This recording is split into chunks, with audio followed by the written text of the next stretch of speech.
Assalamualaikum warahmatullahi wabarakatuh. Selamat siang, salam sejahtera bagi kita semua.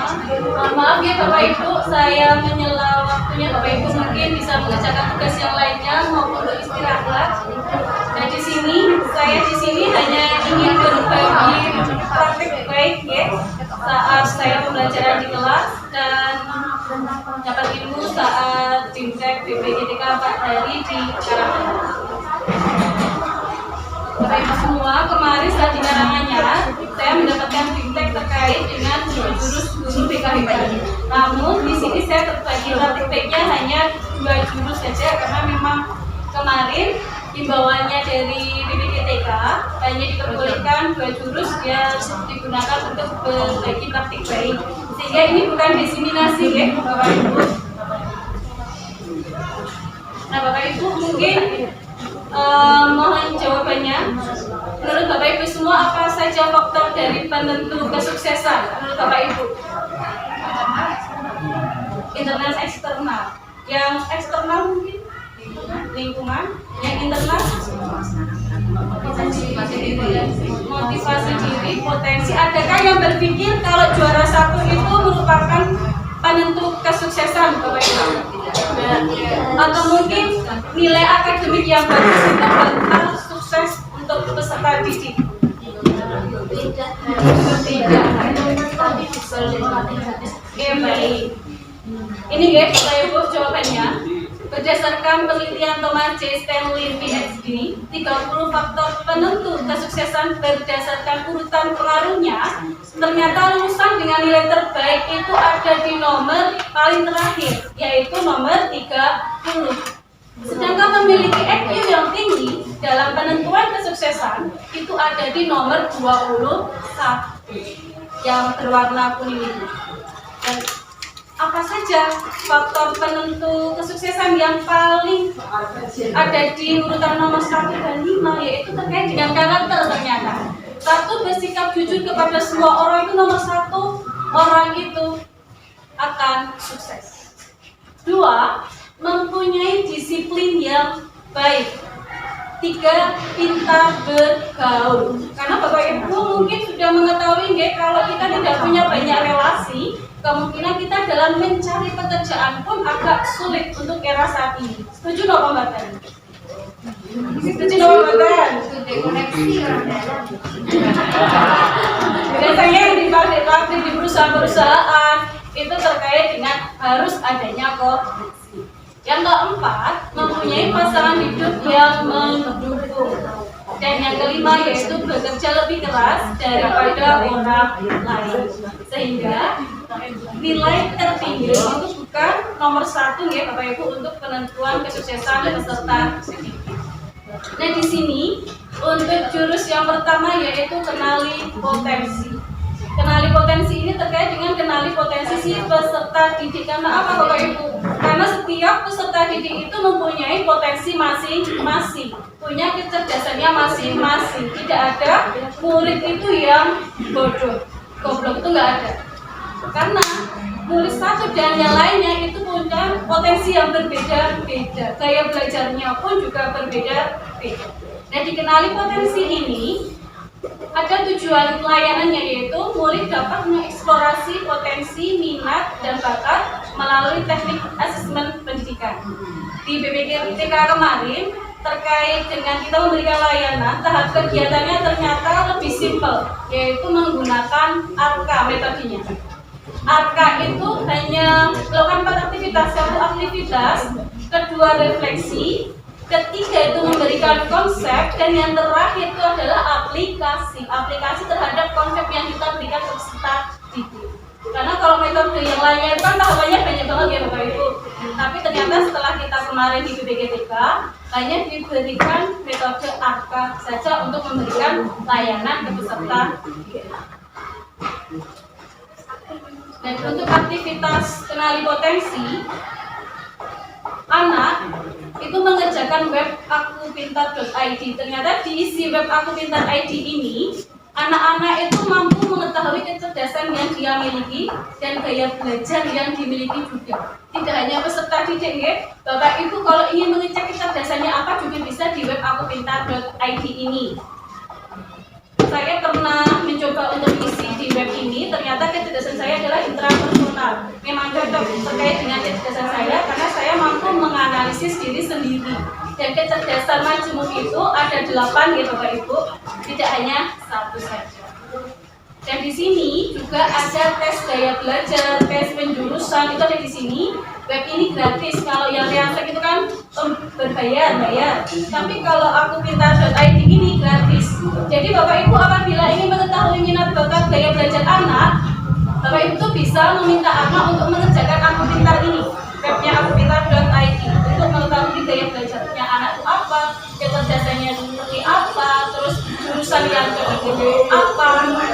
Mungkin ini cocok untuk Bapak Ibu yang ingin menggunakan metode pembelajaran yang diferensiasi ya, untuk mengetahui gaya belajar anak ini auditory, kinestetik ataupun visual.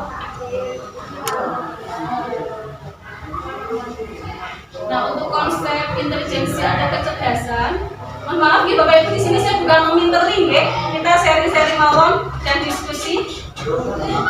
Nah, intelijensi atau kecerdasan di sini bukan berarti dia pintar ya. Kemampuan seseorang untuk yang pertama belajar dari pengalaman. Jadi murid itu mampu belajar dari pengalaman, itu bisa dikatakan cerdas. Yang kedua, mampu memecahkan masalah. Dan yang ketiga, mampu menyesuaikan diri dengan lingkungan atau situasi yang baru. Nah, itu baru yang namanya arti kecerdasan. Dan ternyata kecerdasan itu bisa dirubah Bapak Ibu. Memang ada bakat, ada kecerdasan yang tidak bisa dirubah, katanya dulu seperti itu ya. Ada bakat yang tidak bisa dirubah karena bawaan dari lahir. Ternyata setelah ada penelitian, bakat dan kecerdasan itu bisa diolah, bisa dioptimalkan dengan adanya belajar dengan ini ya, 8 kecerdasan majemuk yang saya katakan tadi. Ada 8 kecerdasan majemuk. Yang pertama cerdas verbal linguistik, 2 cerdas logis matematis, 3 cerdas interpersonal, 4 cerdas intrapersonal, 5 cerdas naturalis, 6 cerdas kinestetik, 7 cerdas moral atau eksistensial, dan yang ke-8 adalah cerdas visual spasial. Nah, ini adalah hasil dari akupintar.id tadi. Kalau Bapak Ibu mengerjakan tes kemampuan di web tersebut, itu nanti akan muncul kecerdasan Bapak Ibu. Dari ke-8 itu munculnya dominan yang mana? Kalau cerdas visual spasial itu kan berarti mempunyai kemampuan untuk melihat gambar, menggambar, melukis. Selanjutnya mengenali 3 gaya belajar. Nah, kenali potensi ini membantu peserta didik untuk mengenali 3 gaya belajar si peserta didik tersebut. Mungkin Bapak Ibu juga sudah paham ya, 3 gaya belajar itu apa saja. Ada visual, auditory, ataupun kinestetik. Mungkin kan ada anak yang di dalam kelas itu tidak bisa diam Bapak Ibu. Nah, mungkin juga si anak ini gaya belajarnya adalah kinestetik. Ya, kalau anak kinestetik disuruh diam itu nggak bisa. Adanya apa, yaitu tadi akan mengganggu temannya, bahkan tidur karena merasa kebosanan-kebosanan di dalam kelas. Beda dengan auditori. Kalau dia belajarnya auditori, dia senang mendengarkan Bapak Ibu gurunya menjelaskan. Tapi kalau kinestetik, nah itu dia akan merasa bosan. Kinestetik itu sukanya sambil bergerak, kan? Oke. Beda lagi dengan visual. Kalau visual itu kalau diterangkan saja dia akan kurang paham. Biasanya anak tersebut cara belajarnya dengan menulis ulang atau mencoret-coret buku-bukunya. Seperti hanya cerita di depan ini ya, gambar ada gajah, monyet, ikan, elang. Seperti itu peserta didik kita. Bahwa peserta didik kita itu macam-macam dengan potensinya yang berbeda-beda. Saat seperti ada cerita, ada perlombaan lari dan pesertanya itu adalah elang, monyet, harimau, ikan, tapi lintasannya adalah lautan. Kira-kira yang berhasil sampai finish hewannya yang mana Bapak Ibu? Ikan. Nah seperti itu pula keadaan peserta didik kita. Dengan gaya belajar yang berbeda-beda, kalau kita hanya menerangkan saja tanpa dengan metode yang lainnya, mungkin ada peserta didik yang kurang mampu untuk mengikuti pelajaran tersebut. Maka dari itu, pemerintah itu menginginkan Bapak Ibu guru itu untuk pembelajarannya adalah berdefisiensi gitu. Sehingga semua anak itu mampu menyerap apa yang diberikan oleh Bapak Ibu guru saat pembelajaran di dalam kelas. Mungkin ya memang agak ribet untuk kita ya, Bapak Ibu, untuk mengerjakan ini. Nah, untuk kenali potensi ini yang kemarin saya gunakan yaitu untuk perencanaan karir terkait dengan ekstrakurikuler yang relevan dan profesi masa depan yang relevan untuk peserta didik itu dari hasil dia mengerjakan tes kemampuan dan gaya belajar. Kemarin saya mengaplikasikan kenali potensi ini ada di kelas 8. Dan yang kedua yaitu adalah tumbuhkan resiliensi.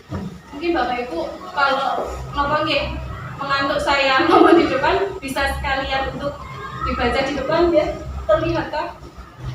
Nah ini daya lenting atau resiliensi itu adalah kemampuan untuk bangkit kembali setelah menghadapi kesulitan. Bukan sekedar tidak menyerah, tetapi juga kemampuan untuk beradaptasi, belajar, dan terus berkembang. Nah, kenapa diberikan tumbuhkan resiliensi materi ini? Karena banyak peserta didik kita itu ketahanan mentalnya itu kurang mampu bersaing, males-malesan, ada suatu masalah itu seperti kurang mampu untuk menyelesaikan, terus gampang stres, gampang terpuruk seperti itu. Nah, di sini kita sebagai guru dimohonkan untuk mampu meningkatkan daya lenting atau resiliensi si peserta didik tersebut, karena banyaknya kasus sekarang itu anak SMP yang bunuh diri. Karena itu tadi anak kurang mampu untuk menyelesaikan masalah, anak mau menceritakan dengan siapapun bingung, dan adanya rasa tidak kepercayaan dengan orang lain, takut dijudge kurang baik si anak tersebut, makanya dia memilih jalan pintas untuk bunuh diri. Nah, maka dari itu kita Bapak Ibu guru diminta untuk menumbuhkan resiliensi dan membentuk growth mindset si peserta didik, bukan fixed mindset ya. Untuk di depan ada beberapa pertanyaan, mungkin ini juga untuk mengetahui Bapak Ibu guru itu sebetulnya punya pikiran fixed mindset atau growth mindset. Growth mindset tahu nggak Bapak Ibu guru? Iya, pola pikir untuk bertumbuh. Nah, untuk yang pertama, saya percaya bahwa kecerdasan dasar saya adalah sesuatu yang tidak dapat saya ubah terlalu banyak. Menurut Bapak itu benar apa salah? Benar apa salah? Salah. Oke. Yang kedua, ketika saya menghadapi tantangan, saya biasanya menyerah karena saya merasa tidak cukup mampu. Benar atau salah? Salah. Yang ketiga, saya percaya bahwa saya dapat meningkatkan kemampuan dan bakat saya jika saya berusaha dan bekerja keras. Okay. Saya cenderung menghindari tantangan karena saya takut terlihat bodoh atau gagal. Betul salah?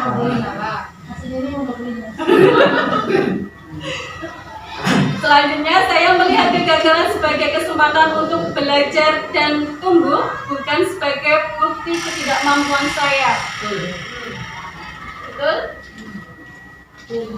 Usaha dan kerja keras adalah kunci untuk mencapai kesuksesan dan mengembangkan kemampuan saya. Betul? Salah? Oke. Yang terakhir, bakat alami adalah faktor terpenting dalam mencapai kesuksesan. Usaha saja tidak cukup jika Anda tidak berbakat.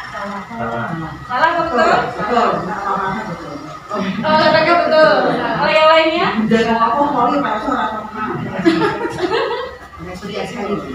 Oke, ini ya Bapak Ibu jawabannya. Ini adalah jawaban kalau punya pikiran romance.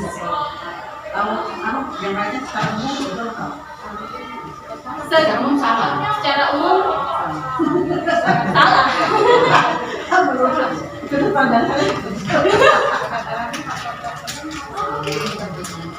Itu adalah pola pikir romance ya.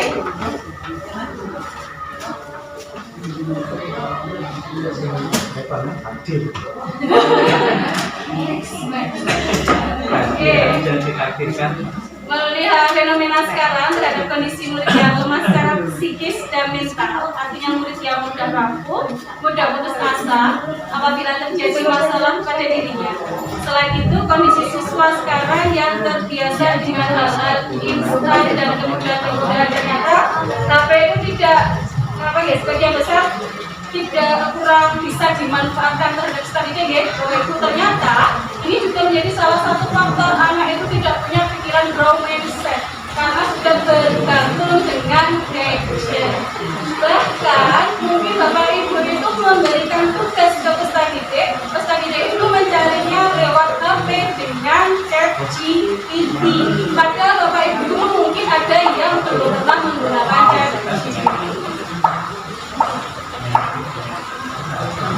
Nah, apabila ini ya Bapak Ibu ada anak yang mengalami stres mungkin atau keterpurukan, jadi Bapak Ibu bisa membantu kok dengan apa? Memberikan dukungan itu dengan mencari apa yang telah dilakukan peserta didik itu diberikan apresiasi. Yang telah dilakukan diberikan apresiasi. Apabila kok perilakunya memang kurang pas atau ada suatu namun yang kurang benar, lalu dikoreksi atas perilaku tersebut.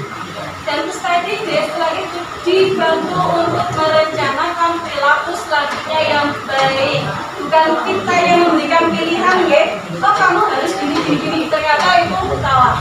Namun kita berikan pilihan, peserta didik yang disuruh memilih, kamu memilih rencana yang mana, seperti itu. Makanya kadang kita guru BK itu kalau ngejak konseling study day itu agak lama karena apa ya itu study day harus memikirkan sendiri solusi terhadap masalahnya itu apa.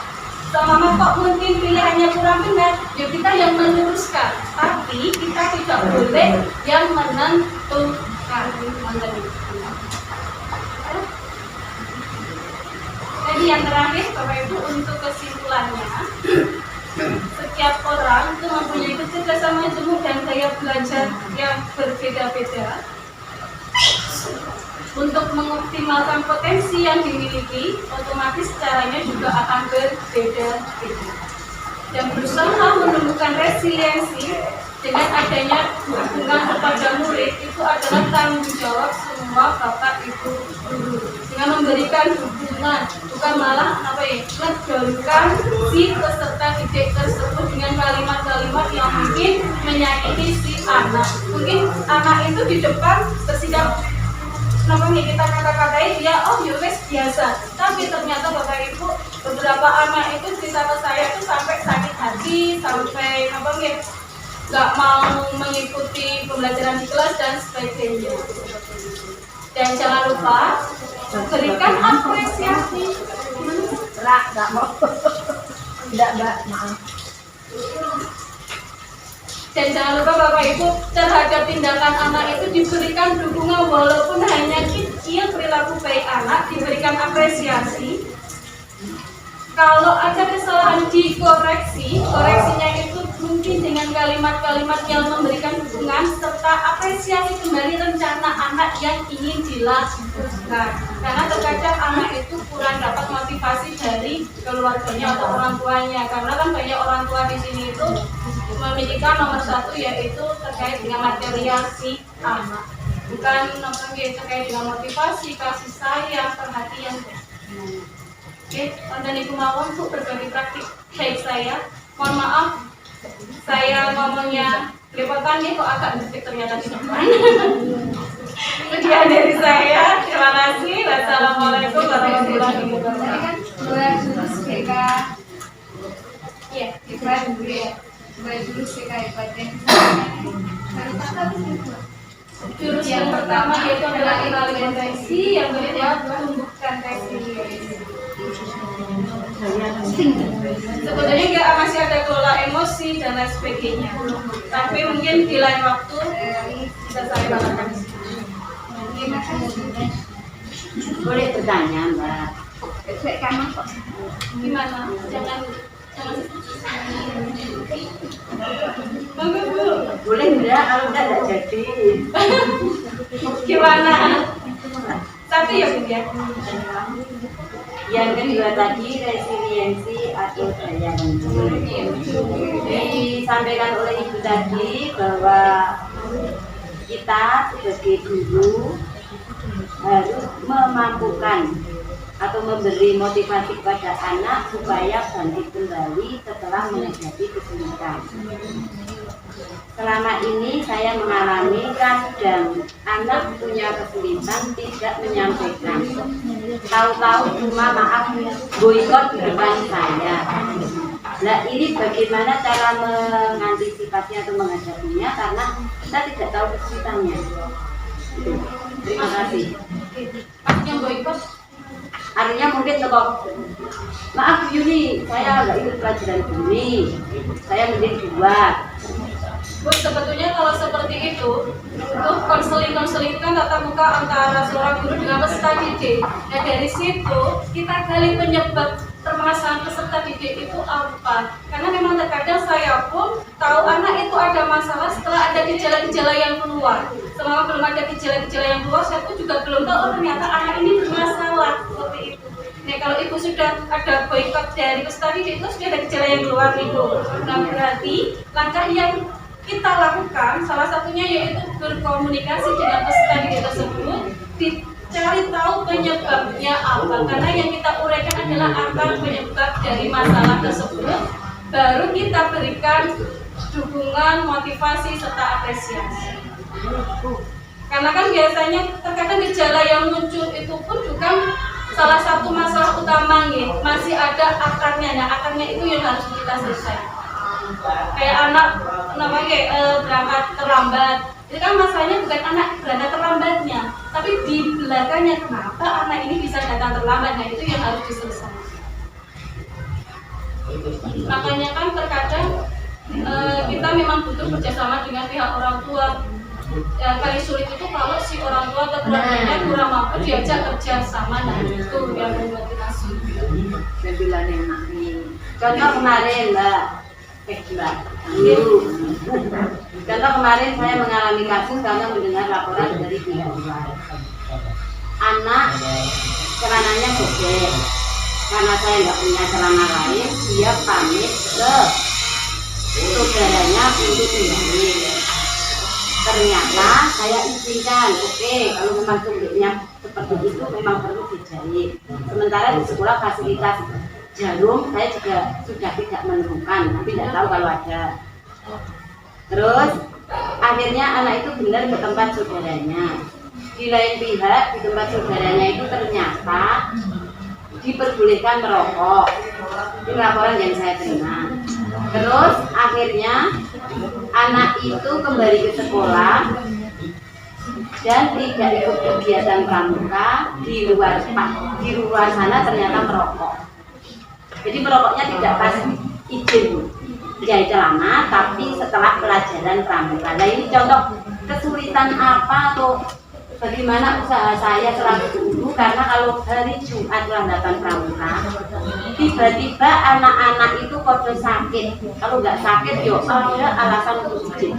Nah ini contoh ini saya itu juga kadang prihatin kenapa kan bisa pramuka begitu takutnya, begitu malesnya.